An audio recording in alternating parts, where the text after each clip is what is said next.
زرین کی تصویریں بچپن سے لے کر اب تک کی اور جتنی سالگرہ اس کی زندگی میں آئی جو اس نے اپنے گھر میں منائی سب یہاں لگی ہوئی تھی۔ حیرت تو اس بات کی تھی کہ زرین کے علاوہ کوئی اور ان تصویروں میں نہیں تھا سوائے ایک دھندلے سائے کے۔ وہ تقریباً ہر تصویر میں دکھائی دے رہا تھا۔ سرمد آغا نے صمد آغا، رضی اور سعد سے کہا، یار کوئی ترکیب سوچو کہ ہم گھر والوں کو یہاں آنے سے روک سکیں۔ مجھے لگتا ہے کچھ برا ہونے والا ہے۔ مجھے یوں لگتا ہے کہ میں نے یہاں شادی کرنے کا فیصلہ کیا نہیں، مجھ سے کروایا گیا تھا۔ مجھے خود بھی محسوس ہو رہا تھا کہ ایسا ممکن نہیں۔ سب نے ایک مرتبہ پھر گھر فون ملانے کی کوشش کی پر وہی سگنل کا مسئلہ۔ سعد نے مشورہ دیا، اب تو تمام ملازم واپس آ چکے ہیں، ان میں سے کسی کا فون لے کر بات کر لیتے ہیں۔ اب یہاں کے پرانے ملازم کو بلایا گیا، اس کے فون سے نمبر ملایا، بیگم سلمان نے فون ریسیو کیا تو آواز بلند اور صاف تھی۔ صمد آغا نے خوشی خوشی بات کی اور صاف لفظوں میں منع کیا کہ آپ لوگ کل فارم ہاؤس میں مت آئیے گا۔ پوری بات کرنے کے بعد جب بیگم سلمان کا کوئی جواب نہیں آیا تو انہوں نے کان سے فون ہٹا کر دیکھا تو مکمل ڈیڈ ہو چکا تھا۔ بار بار آن کرنے کے باوجود موبائل دوبارہ کام کرنے کے قابل نہیں رہا۔ ملازم نے پراسرار سی مسکراہٹ میں کہا، صاحب فون کافی پرانا ہے، خراب رہتا ہے زیادہ تر، اور پیلے پیلے دانت نکال کر مسکرانے لگا۔ رضی کو اس کی مسکراہٹ کافی کھٹکنے لگی۔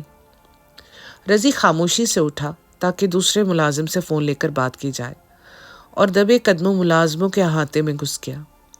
رضی کو عجیب سی اسمیل محسوس ہوئی۔ وہ جیسے جیسے آگے بڑھ رہا تھا اسمیل تیز ہوتی گئی۔ رضی نے ہاتھ دبا کر منہ پر رکھا۔ بدبو قریب ایک کمرے سے آ رہی تھی۔ رضی نے کمرے میں جھانک کر دیکھا، کمرے میں اندھیرا ہونے کی وجہ سے کچھ دکھائی نہیں دے رہا تھا۔ اس نے موبائل کی ٹارچ آن کی تو کمرے کے سائڈ پر ہڈیوں کا ڈھیر لگا ہوا تھا۔ غور کرنے پر رضی کا دماغ گھوم گیا۔ اس نے دیکھا یہ ہڈیاں انسانی جسم کی تھیں، قریب کچھ کٹے پھٹے کپڑے جو لازمی ان بد نصیبوں کے تھے جن کی ہڈیاں یہاں پڑی تھیں۔ رضی نے جلد 2-4 تصویریں کھینچ لی اور رضی بھاگتا ہوا واپس اپنے کمرے میں پہنچا تو وہی ملازم اسے دیکھ کر کہکہا لگا کر ہنسا اور واپس چلا گیا۔ رضی نے تمام ماجرا سب کو سنایا اور کہا، تایا جی ہم مکمل طور پر پھنس چکے ہیں۔ بجائے اس کے کہ ہم بے بسی کی موت مرے، ڈٹ کر مقابلہ کرنا ہے اور کیسے کرنا ہے ہمیں سوچنا پڑے گا۔ اس نے موبائل سے کھینچی ہوئی تصویریں سب کو دکھائیں تو رضی چاروں کی سٹی گم ہو گئی۔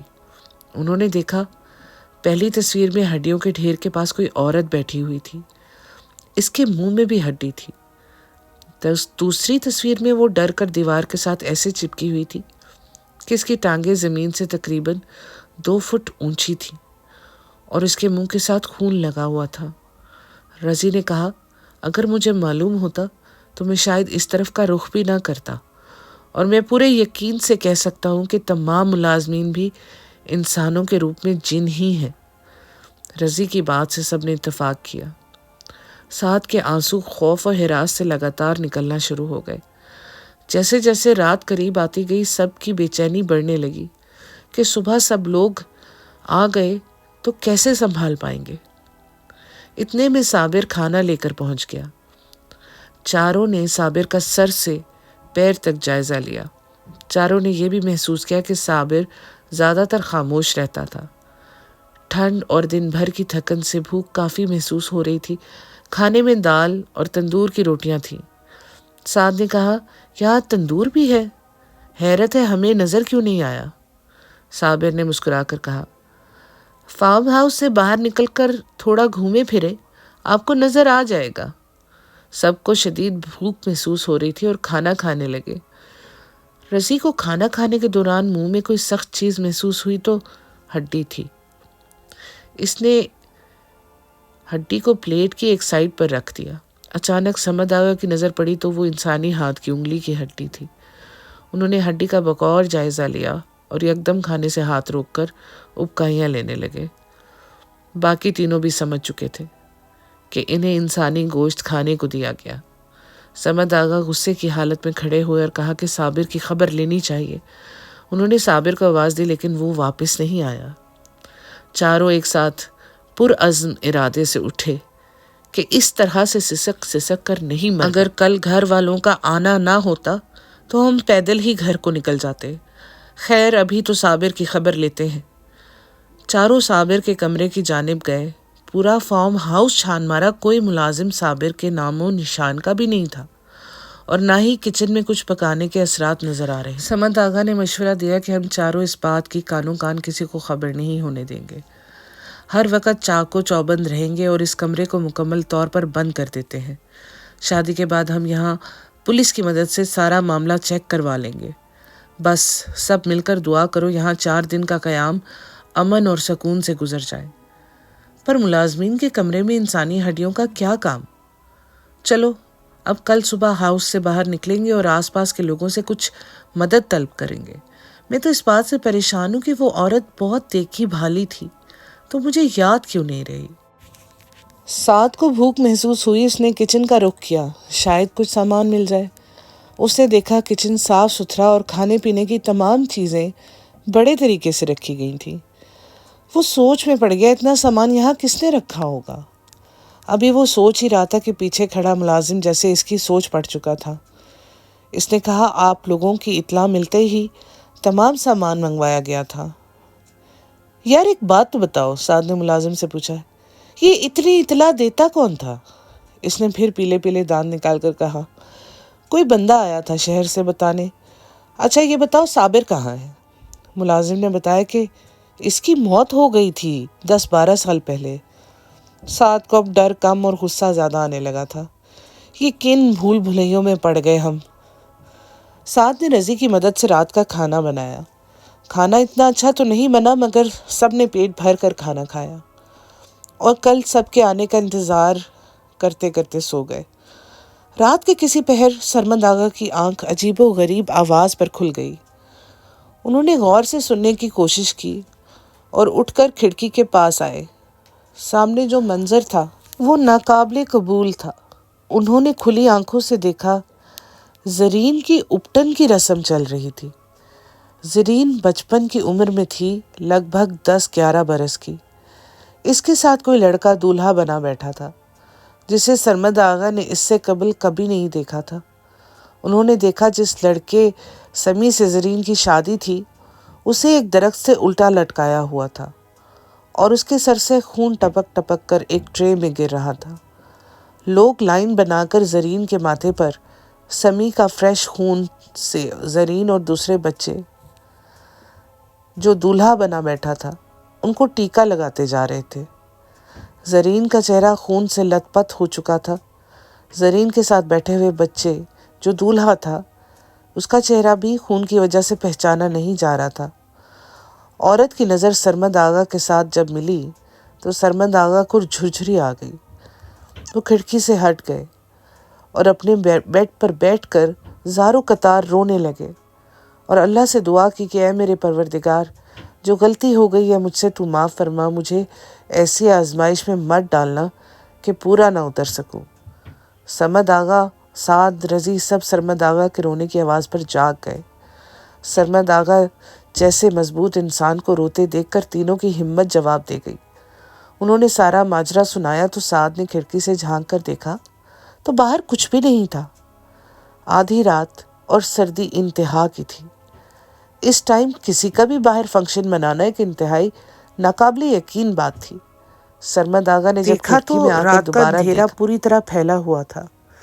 سرد ہوا کے جھونکے انہیں جلد ہی کھڑکی بند کرنے پر مجبور کر رہے تھے۔ انہوں نے بتایا کہ زرین کے پیلے جوڑے پر جا بجا خون کے دھبے بھی پڑ گئے تھے۔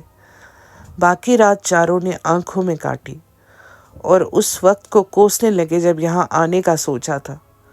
سمد آغا نے یاد دہانی کروائی کہ صبح جس کمرے میں زرین کی تصویریں لگی ہوئی ہیں اسے پکا تالا ڈال دیا جائے تاکہ کوئی اس کمرے کا رخ نہ کر سکے۔ سرمد آغا صبح اٹھے، ساتھ ہی زرین کی تصویروں والے کمرے کو تالا لگانے گئے تو انہوں نے دیکھا زرین کی مزید تصویریں دیوار پر لگ چکی تھی۔ جس میں اسے اپٹن لگایا جا رہا تھا۔ یا اللہ، یہ کیا ہو رہا ہے؟ سرمد چکرا گئے۔ انہوں نے سب کو بلا کر وہ تصویریں دکھائیں۔ رضی نے کمرے پر بھاری تالا لگا دیا کیونکہ آج کسی بھی وقت باقی گھر والے پہنچنے والے تھے۔ رضی اور ساتھ پیدل ہی ارد گرد کے علاقے کو دیکھنے نکل گئے۔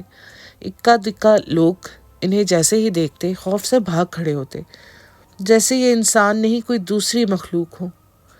چلتے ہوئے انہوں نے ایک سٹورز کو دیکھا اور کچھ کھانے پینے کے لیے سامان بھی خرید لیا۔ واپس پہنچنے پر پورچ میں گاڑیاں دیکھی۔ خوشی کے ساتھ ساتھ پریشانی اور بڑھ گئی۔ سب کو دیکھ کر رضی ساتھ بہت خوش تھے۔ بچے پورے ہاؤس میں ناشتے گھومتے پھر رہے تھے۔ لڑکیاں اپنے اپنے کپڑے الماریوں میں سنبھالنے لگی۔ آج فارم ہاؤس میں سب کی پہلی رات تھی اور پارٹی کا اہتمام باہر لان میں کیا گیا تھا۔ مختلف کھانے بنائے جا رہے تھے، گانوں اور لڈی کی محفلیں سجائی گئی تھیں۔ حنا بیگم نے اپنی ملازمہ سے کہا، جب سب لوگ تیار ہو کر باہر آ جائے تب تمام کمروں کو تالا لگا دینا، کھلی جگہ ہے۔ لڑکیاں ایک ایک کرتی جب سب باہر نکل گئی تو ملازمہ کمرے چیک کرتی جاتی اور ساتھ ساتھ تالے لگاتی جاتی۔ ابھی وہ تمام کمروں کو تالے لگا کر مڑ ہی رہی تھی کہ ایک دروازے کو اندر کی جانب سے زور زور سے کھٹکھٹانے کی آواز سنی۔ اس نے سمجھا یہ میرا وہم ہے اور واپس نکل آئی۔ چند سیکنڈ بعد آواز اور شدت سے آئی تو ملازمہ نے دروازہ کھولا۔ جیسے ہی کھولا اسے سرمد آغا دکھائی دیے اور انہوں نے غصے سے ملازمہ کو کہا کہ جاؤ زرین کو بھیجو، مجھے اسے ایک خاص تحفہ دینا ہے۔ ملازمہ زرین کو بلا کر کمرے میں لے آئی۔ کمرے میں آنے سے پہلے باہر لان میں اس کی نظر پڑی تو سرمد آغا ساتھ سے باتیں کرتے ہوئے دکھائی دیے۔ اس نے سوچا اگر سرمد آغا باہر ہیں تو اندر کون ہے، کیونکہ ابھی بھی حنا بیگم نے کہا کہ کھلی جگہ ہے، کچھ نہ کچھ ہو سکتا ہے، لہٰذا وہ واپس جانے کے لیے مڑی ہی تھی کہ دیوار کے پیچھے سے کسی کو آتے دیکھ کر رک گئی۔ وہ کوئی نقاب پوش عورت تھی جو عین اس کے سامنے آن کھڑی ہوئی اور چہرے سے نقاب اٹھا کر خاموش نظروں سے اسے گھورنے لگی۔ ملازمہ نے اپنے سامنے خود کو ہی دیکھا، وہ بھی انتہائی قریب سے۔ ابھی چیخ مارنے کو ہی تھی کہ اس عورت نے پنجہ مار کر ملازمہ کا چہرہ بگاڑ دیا۔ باہر محفل کافی سجی ہوئی تھی۔ رمشا بھی باقی لڑکیوں کے ساتھ گانے بجانے میں مصروف رہی۔ رضی، ساتھ سرمد اور سمد آغا چاروں بظاہر نارمل لگ رہے تھے۔ فنکشن کے دوران پر ان کی پوری توجہ زرین پر تھی۔ نہ جانے کس وقت تینوں کی توجہ کہیں اور بٹی کہ زرین ان کی آنکھوں سے اوجھل ہو گئی۔ سعد نے سرمد آغا کی طرف دیکھا اور زرین کے متعلق پوچھا۔ انہوں نے محسوس کیا کہ زرین غائب ہو چکی تھی۔ حنا بیگم سے پوچھنے پر معلوم ہوا کہ ابھی ابھی ملازمہ کے ساتھ گھر کے اندر گئی ہے، بس آتی ہوگی۔ سرمد آغا انتظار کیے بغیر گھر میں داخل ہوئے تو دیکھا ملازمہ اسی کمرے کے باہر زخمی حالت میں پڑی تھی، جہاں زرین کی تصویریں دیوار پر لگی ہوئی تھیں اور زرین کمرے میں لیٹی ہوئی تھی اور اس کا جسم پیلا زرد ہو چکا تھا، جیسے جسم سے تمام خون نچوڑ لیا گیا ہو۔ سرمد آغا نے زور زور سے زرین کو جھنجھوڑا تو اس نے فوراً آنکھیں کھول دی۔ زرین کی آنکھیں سرخ انگارہ بنی ہوئی تھیں اور جسم آگ برسا رہا تھا۔ سرمد آغا کو دیکھتے ہی زرین نے نظریں جھکا دی اور نڈھال سی دکھائی دینے لگی، جیسے اس کے اندر گہری ٹوٹ پھوٹ ہو رہی ہو۔ کچھ دیر بعد وہ اٹھ کر بیٹھ گئی۔ زرین نے بتایا کہ ملازمہ اسے بلا کر یہاں تک لائی اور کہا کہ وہ ایک تحفہ دینا چاہتی ہے جو اس کمرے میں ہے۔ سرمد آغا کی نظر دیواروں پر پڑی تو دیکھا دیواریں بالکل خالی تھیں۔ یہاں زرین کی کوئی تصویر نہیں تھی۔ انہوں نے زرین سے پوچھا، بیٹا تم نے یہاں کچھ دیکھا؟ مطلب کمرے میں دیواروں پر یا آس پاس؟ زرین کے چہرے پر ایک ہلکی سی مسکراہٹ آئی اور ساتھ ہی غائب ہو گئی۔ نہیں بابا جان، یہاں تو کوئی بھی نہیں تھا۔ تو کیسی لگی آپ کو یہ کہانی؟ اگر آپ اس کا اگلا حصہ سننا چاہتے ہیں تو ایک دن اور انتظار کیجیے۔ تب تک کے لیے بائے بائے۔